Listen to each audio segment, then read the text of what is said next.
ጤና ይስጥልን እንደምናምሽታችኋል ውድ ተመልካቾቻችን ከአባይ ቴሌቪዥን የሚተላለፍላችሁ የዕለተ ረቡዕ የካቲት 11 2018 አውደ ዜናችን ተጀምሯል።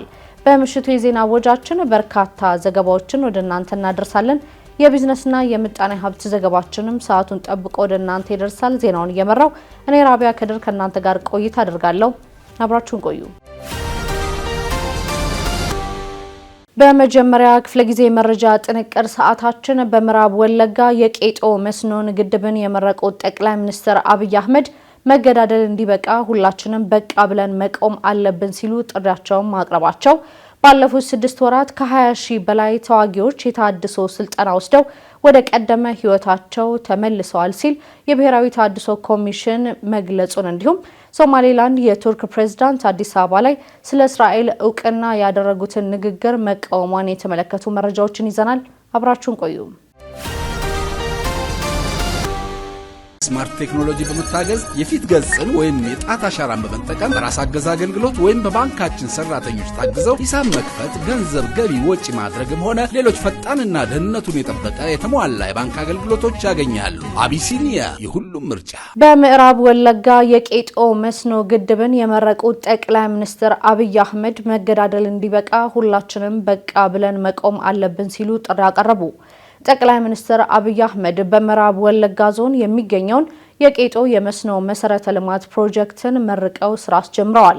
ጠቅላይ ሚኒስትር አብይ በዚህ ወቅት በኦሮምኛ ቋንቋ ባስተላለፉት መልእክት ግጭትና መገዳደል አብቅቶ ትኩረት ወደ ልማት እንዲዞር ህዝባችን መንቃት አለበት፣ ጊዜው አሁን ነው ብለዋል። አባቶቻችን እንዳስተማሩን ችግሮችና አለመግባባቶችን በባህላችን መሰረት በውይይትና በንግግር መፍታት አለብን ያሉ ሲሆን ህዝባችን መንቃት ያለበት ጊዜ አሁን ነው በማለትም ተናግረዋል። ግጭት ይበቃናል፣ ልማት ይሻለናል፣ ያገኘነው እድል ማበላሸት የለብንም ያሉት ጠቅላይ ሚኒስትሩ መገዳደል እንዲበቃ ሁላችንም በቃም ብለን መቆም አለብን የሚል ጥሪም አስተላልፈዋል። ከዚህ ቀደም በልዩ ሁኔታ የትጥቅ ትግልን የመረጡ ህዝባቸው ያቀረበላቸውን የሰላም ጥያቄ ተቀብለው በርካቶች እየተመለሱ መሆኑን ያነሱት ጠቅላይ ሚኒስትሩ ቀሪዎቹ ደግሞ ወደ ሰላማዊ መንገድ የገቡትን ሊከተሉ ይገባልን ብለዋል። መነጋገር እየተቻለ በመገዳደል ልማትን የሚያደናቅፉ አካላት በኦሮሚያ ክልል መኖራቸውን ጠቅሰው ይህም ሊቆም እንደሚገባ አሳስበዋል። ጠቅላይ ሚኒስትሩ በመልእክታቸው በአካባቢው ዘላቂ ሰላም በማረጋገጥ የህዝቡን የልማት ጥያቄዎች ምላሽ ለመስጠት መንግስታቸው በቁርጠኝነት እየሰራ መሆኑንም አንስተዋል። ወለጋ ባለፉት ዓመታት በጸጥታ ችግሮች ምክንያት ተገቢውን ልማት ሳያገኝ መቆየቱን አስታውሰው ካለፈው የታሪክ ጠባሳ ወጥተን ወደ አዲስ የብልጽግና ምዕራፍ መሸጋገር እንደሚገባም ገልጸዋል። የአካባቢው ማህበረሰብ የሰላምን ዋጋ በአግባቡ የሚያውቅና በተግባር የሚገልጽ መሆኑን የጠቀሱ ሲሆን ሆኖም የጸጥታ ችግር ህዝቡ የተፈጥሮ ሀብቱን አልምቶ እንዳይጠቀም እንቅፋት ሆኖ መቆየቱንም ጠቁመዋል። በመሆኑም የተገኙ መልካም እድሎችን በአግባቡ መጠቀምና ዘላቂ ሰላምን በማስፈን ሙሉ ትኩረትን ወደ ልማት ማዞር ያስፈልጋልን ብለዋል። ዛሬ የተመረቀው የቄጦ ግድብ ከ5000 ሄክታር በላይ መሬትን የሚያለማ መሆኑን ጠቅሰው ከ10,000 በላይ ቤተሰቦችን ተጠቃሚ ማድረጉ እንደ ትልቅ ጅማሬም አንስተዋል።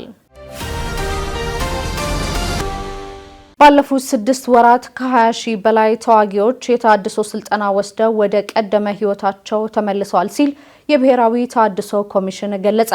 በተያዘው የ2018 የመጀመሪያው መንፈቅ ዓመት አማራና ትግራይ ክልሎችን ጨምሮ በተለያዩ አካባቢዎች ከ20 ሺህ በላይ የሚሆኑ ተዋጊዎች ትጥቅ የማስፈታትና መልሶ የማቋቋም ስራ መሰራቱን የብሔራዊ ታድሶ ኮሚሽን አስታውቋል። ኮሚሽኑ የ2018 የመጀመሪያው ግማሽ አፈጻጸም ግምገማ በቀረበበት ወቅት የኮሚሽኑ ኮሚሽነር አቶ ተመስገን ጥላሁን እየተከናወነ ያለው ብሔራዊ የዲዲአር ትግበራ ለሀገራዊ ዘላቂ ሰላም ከፍተኛ አስተዋጽኦ እያበረከተ ነው ብለዋል። በተያዘው በጀት ዓመት በአማራ ክልል በሁለት ዙሮች 10,000 የሚጠጉ የታድሶ ፕሮግራም ተሳታፊዎች ትጥቅ የማስፈታት ዲሞባላይዝ የማድረግና የታድሶ ስልጠና የመስጠት ስራ መሰራቱን አቶ ተመስገን ገልጸዋል። በትግራይ ክልል የተደረገውን ጨምሮ በ2018 አንደኛ ግማሽ ዓመት ከ20 ሺህ በላይ የቀድሞ ተዋጊዎችን በተሳካ ሁኔታ በዲዲአር ሂደት ማሳለፋቸውን ወደ ቀደመ ሲቪል ህይወት መመለስ መቻላቸውንም አስታውቋል። የዲሞቢላይዜሽን ስራ ከተጀመረ ከህዳር 2017 እስካሁን 85000 የቀድሞ ተዋጊዎች ወደ ሲቪል ህይወታቸው መግባታቸውን ጠቅሰው በክልሎች የተጀመረው የቀድሞ ተዋጊዎችን የማቋቋም ስራን አጠናክሮ ለመቀጠል በየደረጃው ካሉ ባለድርሻ አካላት ጋር በቅንጅት እየተሰራ መሆኑን ኮሚሽኑም አስረድተዋል። የኮሚሽኑ የ6 ወር አፈጻጸምን ያቀረቡት የስትራቴጂክ ጉዳዮች ስራ አስፈጻሚ አቶ ተስፋዬ ብርሃኑ በበኩላቸው ኮሚሽኑ በተለያዩ ክልሎች ስራዎችን በማጠናከር በዲሞቢላይዜሽን መልሶ ማቋቋምና ማቋቋም አስተዳደርና ሎጂስቲክ እንዲሁም በአቅም ግንባታና በሚዲያ ተደራሽነት ላይ የተሻለ አፈጻጸም አሳይቷልን ብለዋል።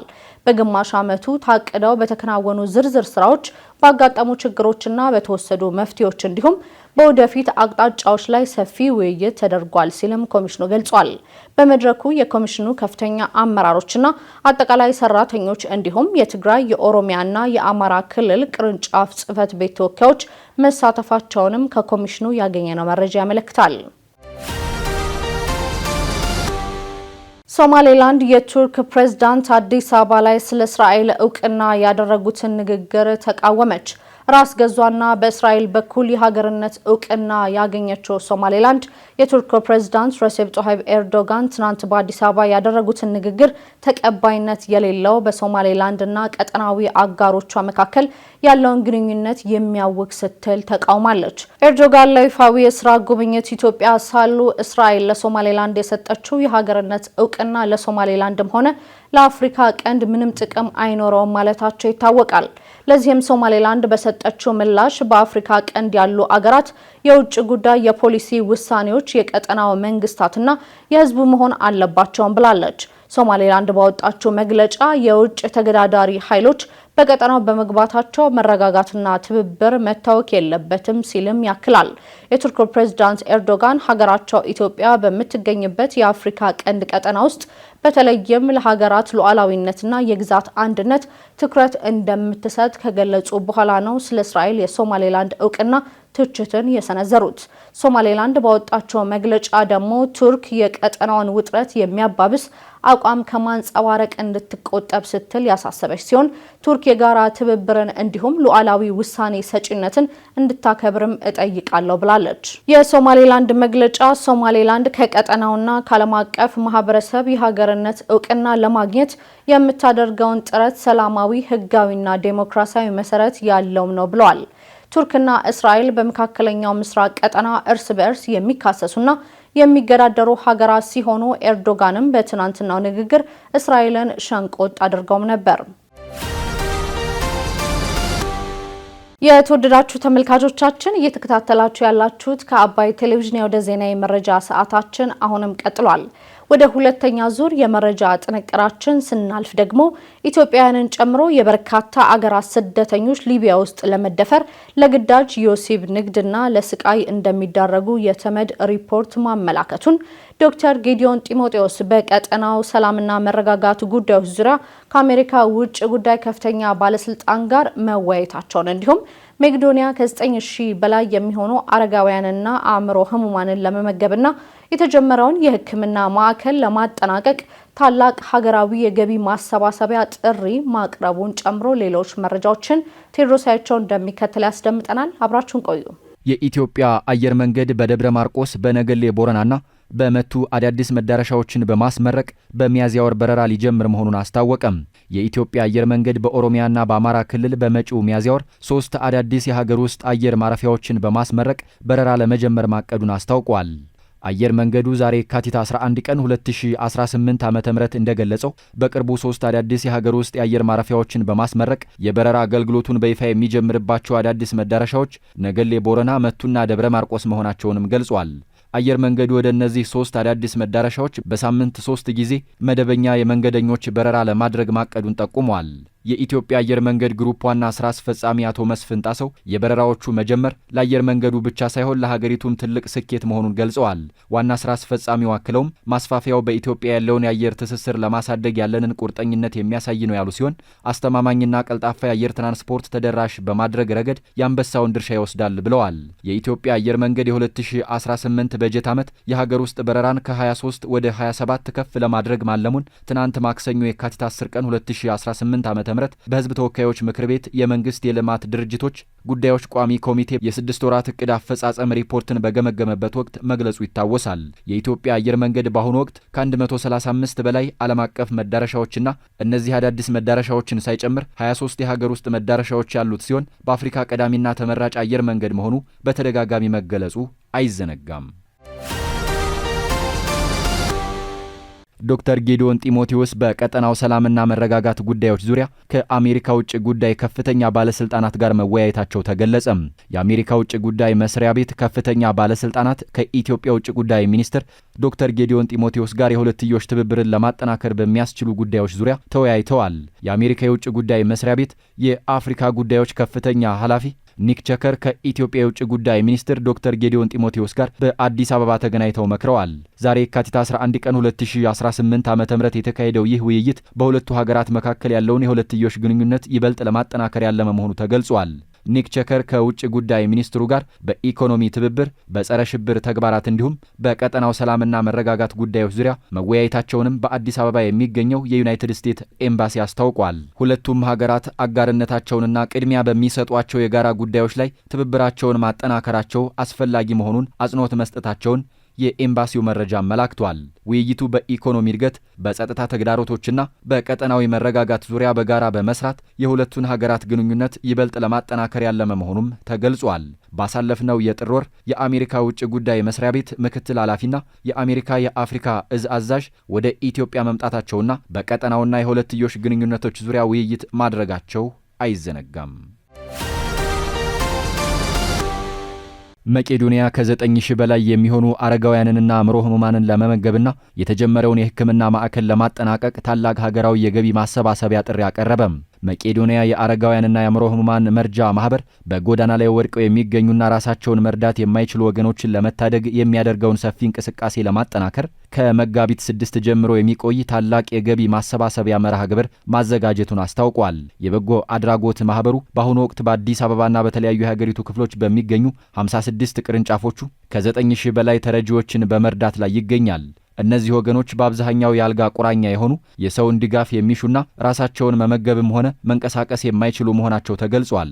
ለእነዚህ ወገኖች እንክብካቤ ማህበሩ በቀን 3 ሚሊዮን ብር ወጪ እያደረገ ይገኛል ተብሏል። ይህ ሀገራዊ ጥሪ በዋናነት በአዲስ አበባ እየተገነባ የሚገኘው ባለ 15 ወለል ወይም ቤዝመንት 2G+12 የአረጋውያን መኖሪያና ዘመናዊ ሆስፒታል የፊኒሽንግ ስራ የፈርኒቸርና የመገልገያ ቁሳቁሶችን በማሟላት ወደ ሥራ ለማስገባት መሆኑ ተገልጿል። ማህበሩ አክሎም በ15 የተለያዩ ከተሞች የተጀመሩ የአረጋውያን መኖሪያ ግንባታዎችን በፍጥነት አጠናቆ አገልግሎት እንዲሰጡ ለማድረግ እንደሆነ አስታውቋል። በአሁኑ ወቅት በ56 ከተሞች ያለውን ተደራሽነቱን ለማስፋት ወደ መቂ፣ ወሊሶ፣ ስሉልታ፣ ሰበታ፣ ደብረ ብርሃን፣ ሆሳዕናና ጅጅጋ በመሳሰሉ ተጨማሪ ከተሞች ለማስፋፋት እንቅስቃሴ ጀምረናል ብሏል። የተጀመሩ የአረጋውያን መኖሪያ ግንባታዎችን ለማጠናቀቅ የገቢ ማሰባሰቢያው መጋቢት 6 ቀን ጀምሮ በመቄዶንያ ህጋዊ የዩቲዩብ ቻናል እንዲሁም በሌሎች ታዋቂ የማህበራዊ ሚዲያ ገጾች ላይ በቀጥታ ስርጭት ላይ የሚተላለፍ መሆኑ ተገልጿል። ኢትዮጵያውያንን ጨምሮ የበርካታ ሀገራት ስደተኞች ሊቢያ ውስጥ ለመደፈር፣ ለግዳጅ ወሲብ ንግድና ለስቃይ እንደሚዳረጉ የተመድ ሪፖርት አመላከተም። የተባበሩት መንግስታት የሰብአዊ መብት ከፍተኛ ኮሚሽን ጽሕፈት ቤትና የሊቢያ የድጋፍ ተልእኮ ትናንት የካቲት 10 ቀን 2018 ዓ.ም በጋራ ያወጡት ሪፖርት ሊቢያ ውስጥ የሚገኙ ኢትዮጵያውያንን ጨምሮ የሌሎች ሀገራት ስደተኞች የሚደርስባቸውን ስቃይ ዘርዝረዋል። ወደ አውሮፓ ሀገራት የሚጓዙ ኢትዮጵያውያንን ጨምሮ የበርካታ ሀገራት ስደተኞች ሊቢያ ውስጥ ለመደፈር፣ ለግዳጅ ወሲብ ንግድ፣ ለግዳጅ ሰራተኝነትና ስቅይት እንደሚዳረጉ በሪፖርቱ ተመላክቷል። ስደተኞቹ ላይ የሚደርሰው ርኅራኄ የለሽና ስልታዊ የሰብአዊ መብት ጥሰት የሚፈጸመው ብዙውን ጊዜ ከሊቢያ ባለስልጣናት ጋር ግንኙነት ባላቸው የህገ ወጥ የሰዎች ዝውውር መርከቦች አማካኝነት እንደሆነም ተገልጿል። ከጥር 2016 ዓ.ም እስከ ታህሳስ 2018 ዓ.ም ድረስ ያለውን ጊዜ የሚሸፍነው ይህ ሪፖርት ሲዘጋጅ የኢትዮጵያ፣ ኤርትራ፣ ደቡብ ሱዳን፣ ኬንያና ሶማሊያ ዜጎች ቃለ መጠይቅ እንደተደረገላቸው ተገልጿል። ሊቢያ ውስጥ በፍልሰተኞች ጥገኝነት ጠያቂዎችና ስደተኞች ላይ የሚፈጸሙ ሰፊ የሰብአዊ መብት ጥሰቶችና በደሎች ያለምንም ተጠያቂነት እንደቀጠሉ ሪፖርቱ ያስረዳል። ሪፖርቱ እንደሚገልጸው ሊቢያ የሚደርሱ ፍልሰተኞች ይፋዊ ያልሆኑና ህገወጥ የእስር ተቋማት እንደሚወሰዱት ዘርዝረዋል። በማሰሪያ ማዕከላቱ ውስጥ ለረጅም ጊዜ ይታሰራሉ። በሚደርስባቸው ስቃይና ኢሰብአዊ አያያዝ ምክንያትም ለመፈታት ገንዘብ እንዲከፍሉ ይገደዳሉ ይላል። የተባበሩት መንግስታት የሰብአዊ መብት ከፍተኛ ኮሚሽነር የሆኑት ቮልከር ተርክ የትኞቹም ቃላት በስደተኞቹ ላይ የሚፈጸመውን ማለቂያ የሌለው ግፍ ለመግለጽ አይበቃም ብለዋል። የተባበሩት መንግስታት በዚህ ሪፖርቱ የሊቢያ ባለስልጣናት ኢመደበኛና በመደበኛ የእስር ማዕከላት ውስጥ በዘፈቀደ የታሰሩ ሰዎችን በሙሉ በአስቸኳይ እንዲለቅ ጠይቋል። የሊቢያ የጸጥታ አካላት ከሊቢያ ወደ አውሮፓ ለመሻገር የሚሞክሩ ሰዎች ላይ የሚፈጽመውን አደገኛ የመጥለፍ ድርጊት እንዲያቆም አሳስቧል። የአሜሪካው ምክትል ፕሬዝዳንት ጄዲ ቫንስ ኢራናውያን ገና ያልተቀበሏቸው ትራምፕ ቀይ መስመር ያሏቸው ነጥቦች አሉ ሲሉ ተናገሩ። የአሜሪካው ምክትል ፕሬዝዳንት ጄዲ ቫንስ ከኢራን ጋር የተደረገው ድርድር አንዳንድ ጉዳዮችን በተመለከተ በጥሩ ሁኔታ መሄዳቸውን አስታውቀዋል። በሌላ በኩል ፕሬዝዳንት ጄዲ ቫንስ ቀይ መስመር ብለው ያስቀመጧቸውና ኢራናውያን ገና ያልተቀበሏቸው ነጥቦች አሉ ሲሉ ተናግረዋል። ጄዲ ቫንስ አክለውም ስራችንን እንቀጥላለን፣ ነገር ግን ዲፕሎማሲ ሊደርስበት የሚችለው ጥግ መሄዱን የሚወስኑት ትራምፕ ናቸው ሲሉ ገልጸዋል። ፕሬዝዳንት ዶናልድ ትራምፕ ኢራን የኒውክሌር የጦር መሳሪያ እንዳይኖራት ዲፕሎማሲና ሌሎች አማራጮችንም እየተጠቀሙ እንደሆነ ምክትል ፕሬዝዳንቱ ተናግረዋል። ሁሉም አማራጮች በጠረጴዛ ላይ ናቸው ብለዋል። ኢራን ሽብርን መደገፍ እንዲታቆም እንፈልጋለንም ብለዋል። የአሜሪካን ብሔራዊ ጥቅም የሚጎዳ እንቅስቃሴ ነው፣ ከዚህ የበለጠ ስጋት ግን የኒውክሌር የጦር መሳሪያ ነው ሲሉም አክለው ገልጸዋል። ምክትል ፕሬዝዳንቱ ኢራን የኒውክሌር ጦር መሳሪያ እንደማትፈልግ ብትናገርም ይህ እውነት እንዳልሆነ እናውቃለን ብለዋል። የኒውክሌር የጦር መሳሪያ እንደሚፈልጉ የሚጠቁሙ ብዙ ድርጊቶች ፈጽመዋል፣ ግባችን ይህ እንዳይሳካ ማድረግ ነው ሲሉም የሀገራቸውን አቋም ከፎክስ ኒውስ ጋር ባደረጉት ቃለ ምልልስ ላይ አስታውቀዋል። ከአባይ ቴሌቪዥን የምሽት ዘገባዎቻችን እንደቀጠሉ ናቸው። ውድ ተመልካቾቻችን አሁን ደግሞ የቢዝነስና ምጣኔ ሀብት ጉዳዮች የሚቀርቡበት ሰዓት ላይ ደርሰናል። መረጃዎቹን ዘሩፋኤል ሀብታሙ እንደሚከተለው ያስደምጠናል። በድጋሜ አብራችሁ ቆዩ። ንግድ ባንክ ኢትዮጵያ ኢንቨስትመንት ሆልዲንግስ ግምገማ ወቅት ሊሻሻሉ ይገባቸዋል በተባሉ ጉዳዮች ላይ እንደሚሰራ ገለጸ። የኢትዮጵያ ኢንቨስትመንት ሆልዲንግስ የኢትዮጵያ ንግድ ባንክን የ2018 በጀት ግማሽ ዓመት ማለትም የ6 ወራት የሥራ አፈጻጸም ግምገማ አካሄደ። ትላንት ማክሰኞ የካቲት 10 ቀን 2018 በኢትዮጵያ ንግድ ባንክ ዋና መስሪያ ቤት በተካሄዱ የግምገማ መድረክ የባንኩ ዋና የበጀት ዓመቱ 6 ወራት አፈጻጸሞች ቀርበው ውይይት እንደተደረገባቸው ከባንኩ ያገኘነው መረጃ ያመላክታል። የኢትዮጵያ ኢንቨስትመንት ሆልዲንግስ ምክትል ዋና ስራ አስፈጻሚ አቶ ሀብታሙ ኃይለ ሚካኤል በመሩት የግምገማ መድረክ ማጠቃለያ ላይ ባለፉት 6 ወራት ባንኩ በበርካታ መለኪያዎች አመርቂ ስኬቶች አስመዝግቧል ብለዋል። በሀብት አሰባሰብ፣ በብድር አቅርቦት፣ በውጭ ምንዛሪ ግኝት፣ በዲጂታል ባንክ ተደራሽነትና በመሳሰሉት በግማሽ ዓመቱ የተመዘገቡ ውጤቶች ተጠናክረው እንዲቀጥሉ አቶ ሀብታሙ አሳስበዋል። ምክትል ዋና ስራ አስፈጻሚው መሻሻል በሚገባቸው አፈጻጸሞች ላይ ተገቢውን ማስተካከያ በማድረግ ውጤታማ ስራ ማከናወን አስፈላጊ እንደሆነም ጠቁመዋል። በቀጣይም የባንካችንን ትርፋማነት፣ ተወዳዳሪነትና በገበያ ድርሻ ያለውን መሪነት ለማስቀጠል ለዲጂታላይዜሽን ትኩረት ሰጥተን ልንሰራ ይገባል ነው ያሉት አቶ ሀብታሙ። የኢትዮጵያ ንግድ ባንክ ፕሬዝዳንት አቶ አቤሳኖ በበኩላቸው የኢትዮጵያ ኢንቨስትመንት ሆልዲንግስ በባንኩ በጀት ዓመቱ 6 ወራት አፈጻጸሞች ላይ ግምገማ አካሄዶ ለሰጠው ግብረ መልስ አመስግነዋል። አቶ አቤ በግምገማው የተነሱ ጠንካራ አፈጻጸሞችን በማስቀጠል ሊሻሻሉ ይገባቸዋል በተባሉ ጉዳዮች ላይ ጠንክረን እንሰራለን ሲሉም ተናግረዋል። በግምገማው ላይ ከባንኩ ፕሬዝዳንት በተጨማሪ ሁሉም ተቀዳሚ ምክትል ፕሬዝዳንቶችና ምክትል ፕሬዝዳንቶች የተገኙ ሲሆን ለተነሱ ጥያቄዎች ምላሽና ማብራሪያ መሰጠቱን ከባንኩ ያገኘነው መረጃ ያመላክታል። ኢትዮጵያ የመጀመሪያውን የነዳጅ ምርት መፈተሻ ላብራቶሪ በድሬዳዋ ልትከፍት መሆኑ ተገለጸ። ኢትዮጵያ የመጀመሪያው የሆነውን የነዳጅ ምርት መፈተሻ ላብራቶሪ በድሬዳዋ ከተማ በቅርቡ ልትከፍት መሆኑን የኢትዮጵያ የተስማሚነትና ምዘና ድርጅት አስታወቀም። የኢትዮጵያ የተስማሚነትና ምዘና ድርጅት ዋና ዳይሬክተር ኢንጂነር መዓዛ አበራ እንደገለጹት ላብራቶሪ ወደ ሀገር ውስጥ በሚገቡ የነዳጅ ምርቶችና ዘይቶች የተቀመጠውን የጥራት መስፈርት ማሟላታቸውን ለመፈተሽ እንደሚረዳ አስታውቀዋል። ዋና ዳይሬክተሩ አክለውም አገልግሎቱ በቅርበት መሰጠቱ አምራች ድርጅቶችና ተቋማት በተቀላጠፈ መንገድ ጥራት ማረጋገጥ እንዲችሉ የሚያግዝ መሆኑን ጠቅሰው ለዚህም ዘመናዊ መሳሪያዎችና የሰለጠኑ ባለሙያዎች መዘጋጀታቸውን ጠቁመዋል። ከዚህ በተጨማሪ ተቋሙ በድሬዳዋ፣ በአዳማ፣ በሐዋሳና በባህር ዳር ተጨማሪ የፍተሻ ላብራቶሪዎችን በማደራጀት ላይ እንደሚገኝ የዘገበው ጋዜጣ ፕላስ ነው። የአየር ንብረት ለውጥ በዓለም አቀፍ የቡና ምርት ዋጋ ላይ ብርቱ ፈተና መደቀኑን ተመራማሪዎች ገለጹ። በዓለም ዙሪያ ዋና ዋና የቡና አምራች ቀጠናዎች በአየር ንብረት ለውጥ ምክንያት ለከፍተኛ ሙቀት እየተጋለጡ በመሆናቸው በምርትና መጠን በቡና ዋጋ ላይ ስጋትን መፍጠሩን ተመራማሪዎች አስታውቀዋል። ክላይሜት ሴንትራል የተሰኘው የምርመራ ቡድን ያወጣው አዲሱ ጥናት ከጎርጎሮሳውያን አቆጣጠር 2021 እስከ 2025 በነበረው ጊዜ ውስጥ ለዓለም ገበያ አብዛኛው የቡና ምርት በሚያቀርቡ 25 ሀገራት ውስጥ በየዓመቱ ከመደበኛው በአማካኝ 47 ተጨማሪ ቀናት ጎጂ የሆነ ከፍተኛ ሙቀት መመዝገቡን አመላክቷል። ጥናቱ ኢትዮጵያን ጨምሮ 75 በመቶ የሚሆኑ የዓለም ቡና የሚያቀርቡት እንደ ብራዚል፣ ቪየትናም፣ ኮሎምቢያና ኢንዶኔዥያ ያሉ ሀገራት በዓመት ውስጥ በአማካኝ ከ30 ዲግሪ ሴልሺየስ በላይ የሆነ ሙቀት መጠን የታየባቸው 57 ተጨማሪ ቀናት ማሳለፋቸውን ጠቁሟል። የምርምር ተቋሙ የሳይንስ ምክትል ፕሬዝዳንት ክሪስቲና ዳህል የአየር ንብረት ለውጥ በቡናችን ላይ የመጣ ነው ያሉ ሲሆን አብዛኞቹ ቡና አምራች ሀገራት የቡና ተክልን የሚጎዳ ምርቱን የሚቀንስና ጥራቱን የሚያበላሽ ከፍተኛ ሙቀት እያስተናገዱ እንደሚገኙ ገልጸዋል። የአየር ንብረት ተጽዕኖ ከእርሻ ማሳዎች ባሻገር ሸማቾች ጋር እንደሚደርስ የጠቆሙት ኃላፊዋ በየቀኑ ለፍጆታ የሚቀርበው ቡና ጥራትና ዋጋ ላይ የጎላ ለውጥ ሊያስከትል እንደሚችል አስጠንቅቀዋል። በጎርጎሮሳውያኑ አቆጣጠር 2025 ለታየው የቡና ዋጋ መጨመር በአሜሪካና በብራዚል መካከል የተፈጠረው የታሪፍ ጉዳይ የራሱ ድርሻ ቢኖረውም በተቀሩት ቡና አምራች ሀገራት የታየው አስከፊ የአየር ሁኔታ ግን ለዋጋው መናር በከፊል ድርሻ የሚወስዱ እንደሆነ ጥናቱ አመላክቷል ተብሏል። ተመራማሪዎቹ መረጃውን ያጠናቀሩት የካርበን ብክለት በሌለበት ዓለም ሊኖር የሚችለውን የሙቀት መጠን አሁን ካለው ነባራዊ ሁኔታ ጋር በማነጻጸር መሆኑ የተገለጸ ሲሆን ያለፉት 3 ዓመታት በዓለም ታሪክ ከፍተኛ ሙቀት የተከሰተባቸው ዓመታት ሆኖ መመዝገባቸው ተጠቁሟል።